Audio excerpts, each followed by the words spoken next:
Today on FSI, we are breaking down the Dallas Cowboys and the Seattle Seahawks from a betting perspective. We've done all the film research and gone through the analytics so you can make an educated decision on the game. I'm your host, Tom Cross, and to my right is our analytics expert, Stephen Fu. Thanks for tuning in. The Cowboys are on the road as a 5-point underdog. They're plus 190 on the money line, and the Seahawks are minus 220.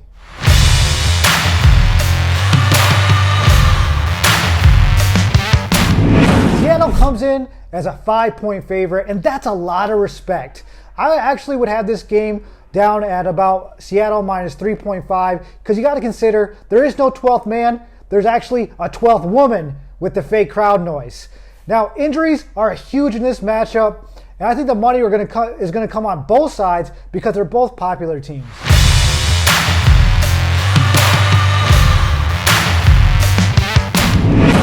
Seattle minus 5 is not shocking at all, considering they have the front-running MVP Russel Wilson. Both teams had some early turnover troubles last game, but in the end, they still got the win.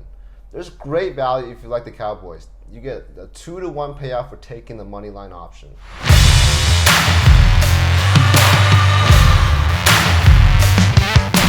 Quarterback Dak Prescott has been playing great. I actually gave him a B+ in the game versus the Falcons. They really got it clicking at the end there. Now, he did have 2 passes that should have been intercepted, but he was forcing the ball because he had to come back in that game. Now, he still struggles under pressure, but he's playing Seattle, and they don't have much pass rush, so I think he's going to have a great day on Sunday.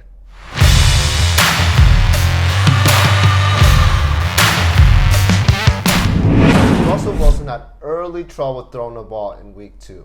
His high throw got tipped by Greg Olsen, which then led to the pick 6 turnover. However, Wilson was able to bounce back, finishing the game with 5 touchdowns and the win.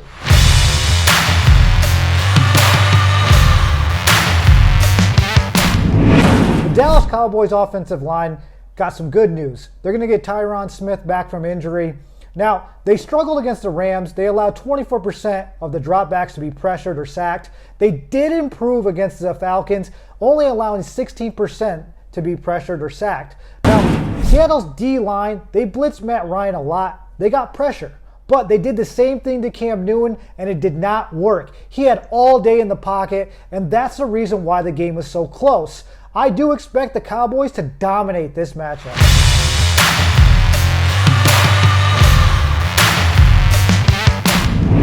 The offensive line of Seattle is continuing to struggle against the pass rush. Their margin of error is very low for their quarterback, so passing have to be quick and precise. Luckily for the Seahawks, Dallas doesn't apply much pressure, so it'll be evenly matched here.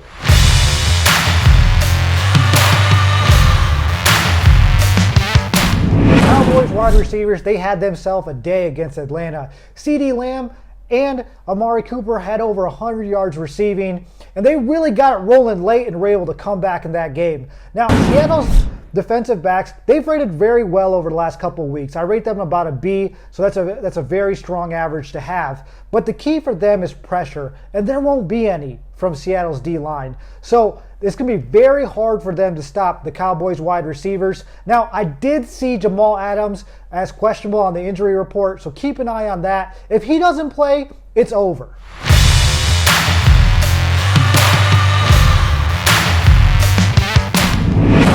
Seattle has 2 solid receivers with Metcalf and Lockett as their top 2 players.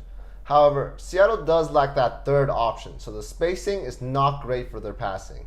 Dallas isn't great at defending the pass, ranking below the 30th percentile, so Seattle might find a little bit of success in this area.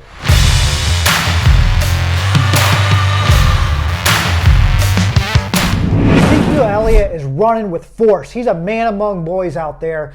He's also been great in the screen game. Now, they did fumble 4 times on their first 4 drives, and so that's something to look out for in the Cowboys running game. Now, they are playing Seattle's defense that has played actually really well against the run. They were great against the Falcons, and they're also really good against New England.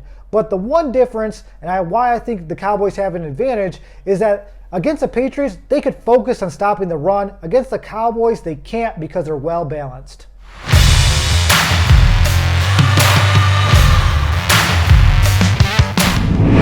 Seattle isn't running the ball that much, ranking just below the league median. The only positive of the run offense is the efficiency they run at. I don't really think Dallas will have any trouble stopping the Seahawks rushing.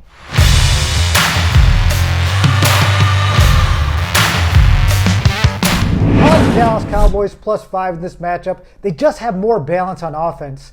They also have a better offensive line and defensive line than the Seattle Seahawks. The Hawks, they depend on Russel Wilson to bail them out of every game, and that's not a good way to win.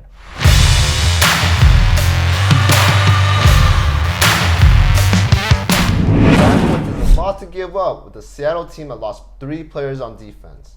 Both teams have great offensive scoring, so I think the safest play will be Cowboys +5. That's it for us. Do me a favor and smash that like button and subscribe. Tell us who you're going to be taking in the comments below. We don't care about favorite teams here. Our focus is on making you money. Follow our social media on Twitter, Instagram, or our webpage. The links are below.